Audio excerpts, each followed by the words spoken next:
बुद्ध जी को 3 प्रश्नों के उत्तर जानने थे, इसलिए उन्होंने समाज में अच्छाई तभी बढ़ सकती है जब हम खुद अपनी बुराइयों को छोड़ दें। जब हम सुधर जाएंगे तो समाज भी अच्छा हो जाएगा।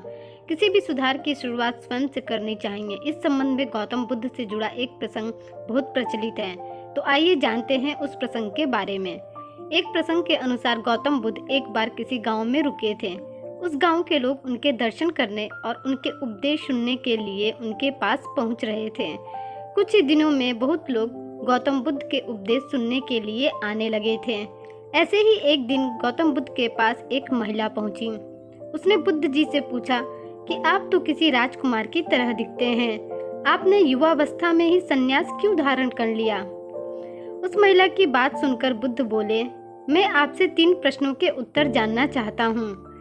हमारा ये शरीर अभी युवा और आकर्षक है, लेकिन ये वृद्ध होगा, फिर बीमार भी होगा और अंत में मृत्यु भी हो जाएगी। मुझे वृद्धावस्था, बीमारी और मृत्यु, इन तीनों के कारण जानने थे, इसलिए मैंने संन्यास धारण कर लिया। बुद्ध की ये बातें सुनकर महिला उनसे बहुत प्रभावित हुई। उसने बुद्ध को अपने घर भोजन के लिए आमंत्रित किया। ये बात जब गांव के लोगों को मालूम हुई तो सभी ने बुद्ध से कहा कि वे उस स्त्री के घर न जाएं, क्योंकि उसका चरित्र अच्छा नहीं है। बुद्ध ने गांव के सरपंच से पूछा कि क्या सच में गांव के लोग सही बोल रहे हैं? सरपंच ने भी गांव के लोगों की बात में ही अपनी सहमति जताई। तब बुद्ध ने सरपंच का एक हाथ पकड़कर कहा कि अब आप ताली बजाकर दिखाइए। इस पर सरपंच ने कहा, यह तो असंभव है, एक हाथ से ताली नहीं बज सकती है। बुद्ध ने कहा, सही है।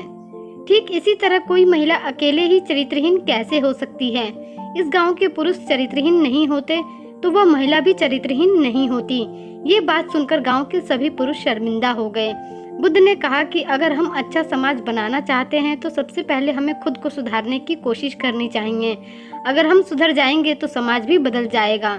समाज की बुराई के लिए दूसरों को दोष देने से अच्छा है हम खुद इन बुराइयों से बचें। दोस्तों, आपको मेरी ये आज की छोटी सी कहानी कैसी लगी कमेंट करके ज़रूर बताइएगा। ऐसे ही कहानियों के लिए हमारे चैनल को सब्सक्राइब कर लीजिए। धन्यवाद।